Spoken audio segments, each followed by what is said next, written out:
Our next company is Animotion, and their development partner, Cloudmine and Excellus. This year, we actually put 2 development partners together, and they performed great. Thank you so much. Clicker. Yeah, you can take it this way forward, this way back, this way forward. Yeah. Okay. Hi, my name is Laura. This is Peter, and we're Animotion. We're going to talk to you today about a problem that affects every American at some point in their life. Right now, actually, new data was just published to show that almost 5 million Americans today are living with a total knee replacement, and almost double that are living with some type of soft tissue or meniscal injury. So when we look at the real problem of knee injuries, we're looking at it really as in physical therapy. So let me paint a picture. So if it's not you individually that's going to suffer a knee problem, it's someone that you love, right? And the unfortunate truth about that is the pain is with you while you're, presenting with the issue. It's with you throughout your surgery and treatment, and unfortunately, it's with you afterwards. And what does that mean?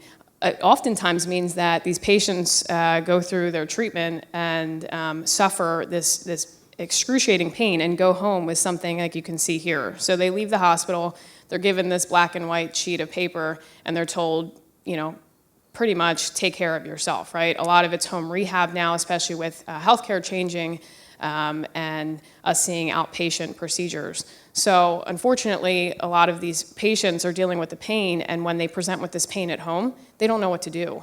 It's like any of us. If we feel pain, how likely are you going to be to continue with exercising? You're most likely not. And if you don't have a direct communication with the physician, a lot of times we're making phone calls, not getting that phone call back, and it gets tough to figure out, are we on the right track? Are we doing the right thing? So what we've identified really is a significant lack of objective, and I'll make that word clear, objective patient-to-physician communication. Animotion is the solution to this problem. So what we're doing with this mobile application is translating objective kinematic data into meaningful use. And what that means is not only looking at the patient as the primary customer or key stakeholder, we're looking at the entire treatment continuum of care, right? And that happens from the patient to the orthopedic surgeon to the physical therapist throughout. And what we're aiming to do essentially is really improve outcomes and reduce readmissions. So what we've accomplished so far is we've already have a prototype that we've studied with large animals. We've had very positive outcomes with that, and now we're working on the mobile application. So to date, we have the comps and the wireframe designed, and we've confirmed some of the connectivity. But essentially what makes our app unique is not only the fact that we're getting real-time data to the patients, and they're able to communicate with their physicians more effectively, but we're able to diagnose, right? Assist in diagnosis as well. And what that looks like is putting this product essentially on both knees, and we can get into why that's important in the Q&A. But we basically give the patient control to really help the orthopedic surgeon facilitate diagnosis and find a doctor, and also make individualized goals. Right now, when a patient goes into physical therapy, they sit down, they're given that piece of paper, and depending on your activity level, you're kind of taken through the same scope, and that doesn't apply to everybody.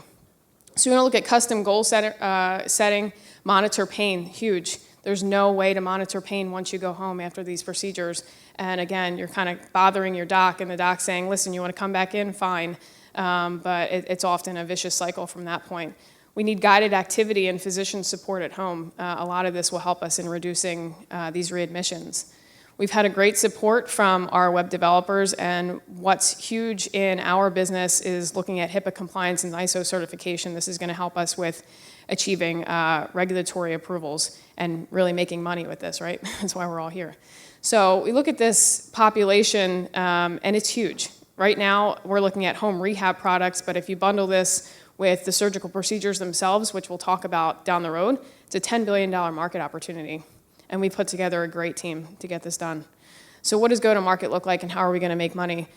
So we're rolling it out in our ability, according to our ability to facilitate the adoption process, right? So when we look at our initial target, it's going to be the patient and physical therapist. From there, we want to make sure that the key stakeholder of the orthopedic surgeon is pulled in, because then we're going to look at bundling these procedures, right, with the associated surgery. And then from there, we really want it to be full market to primary care and urgent care centers. And you can't see these numbers, but essentially what we just want to point out is there's two pathways for revenue. One is with the mobile application, which is the software, and one is with the hardware.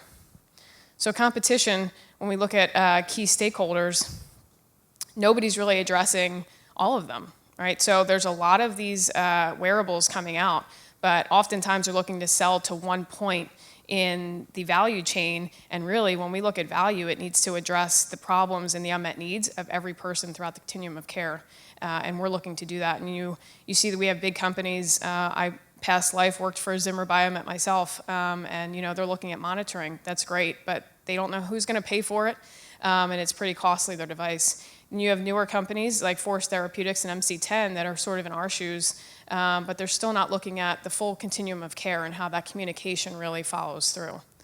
So today we're asking for $50,000, and what we're going to do with this money is essentially continue to develop the interface for the mobile application and ensure that the secure connectivity continues in our hardware when we look into developing the human prototype. Thank you.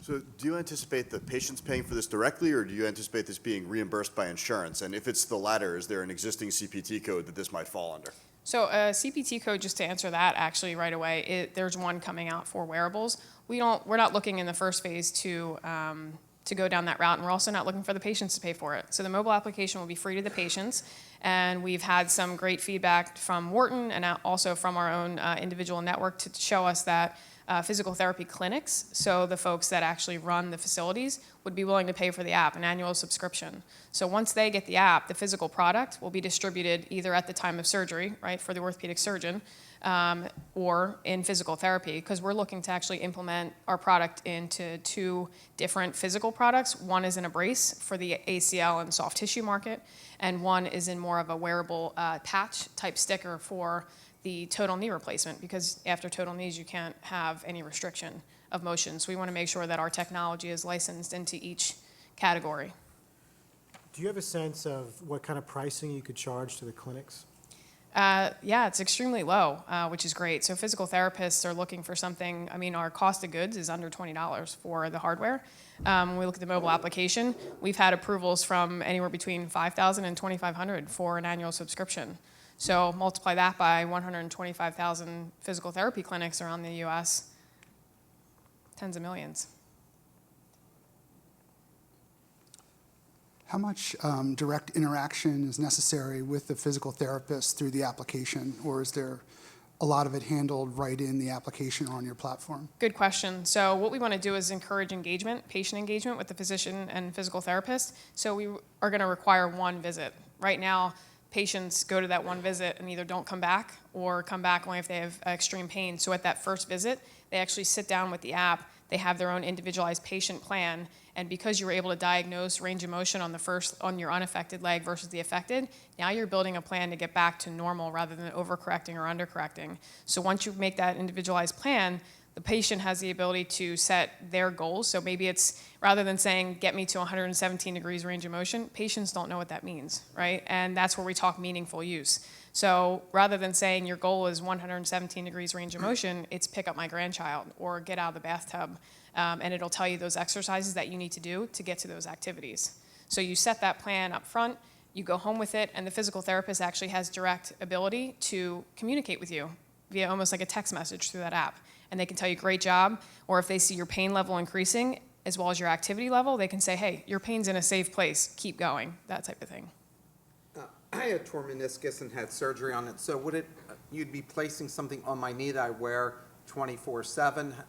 What is it exactly? So if it's a soft tissue injury like you had, it would be a brace, right? So you'd be wearing that, and throughout, whenever you wore it, that's when it would track your activity. So if you're doing it during your exercises or during your daily living, however, you're prescribed to wear it. But then once I wore the brace for a year, had the surgery, now I'm not with a brace. Do I wear it again because I've been, going through therapy? Sure. So if you feel like you're okay and maybe you just want to monitor then, Yeah. you can continue wearing the brace, or that's when we would actually adopt the patch. So it's like a Band-Aid that you'd wear on your side, That's the patch. and you can monitor. And we're actually looking at monitoring stability as well, which other wearables cannot do. Very clever. Thank you very much. Thank you.